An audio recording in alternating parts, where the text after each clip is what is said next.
अस्सलाम वालेकुम। सहरी और अफ्तारी के लिए बेहतरीन टोटके। सहरी में लाजमी दही का इस्तेमाल करें ताकि दिन भर आपको प्यास ना लगे, क्योंकि दही इस्तेमाल करने से रमज़ान में प्यास से बचा जा सकता है और दही खाने से सीने में भारीपन भी महसूस नहीं होता और मैदा ठीक रहता है। रोटी का इस्तेमाल सहरी में ज़रूर करें, लेकिन इसके ऊपर तेल या घी लगाने से गुरेज करें, क्योंकि इन चीज़ों के इस्तेमाल से सीना जलने लगता है और बदहज़मी महसूस होती है। सहरी में जौ के दलिए का इस्तेमाल दूध और शहद के साथ करें। सहरी में तेज़ मिर्चों वाले सालन से गुरेज करें। तेज़ मिर्चों वाले सालन के बजाय आप चिकन का कबाब या गाय के शामी कबाब इस्तेमाल करें तो बहुत ज़्यादा बेहतर रहता है।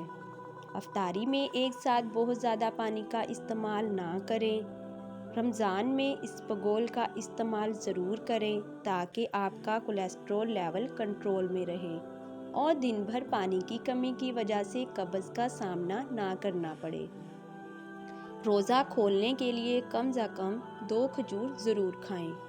सहरी में भूले से भी किसी भी तरह की कोल्ड ड्रिंक्स का इस्तेमाल ना करें, वरना दिन भर आपको गैस और डकारों का सामना करना पड़ेगा। इफ्तारी में फ़ास्ट फूड का इस्तेमाल ना करें, जैसा कि बर्गर, पिज़्ज़ा वगैरह।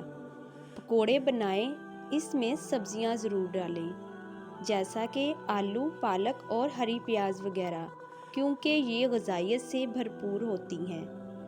जब भी मर्द हज़रात तरावी के लिए जाने लगे, इन्हें पानी की बोतल ज़रूर दें।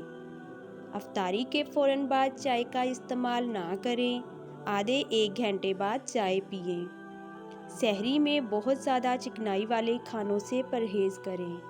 नाज़रीन, आप लोगों को आज की वीडियो कैसी लगी कमेंट करके ज़रूर बताइएगा और मेरे चैनल को सब्सक्राइब कर लें।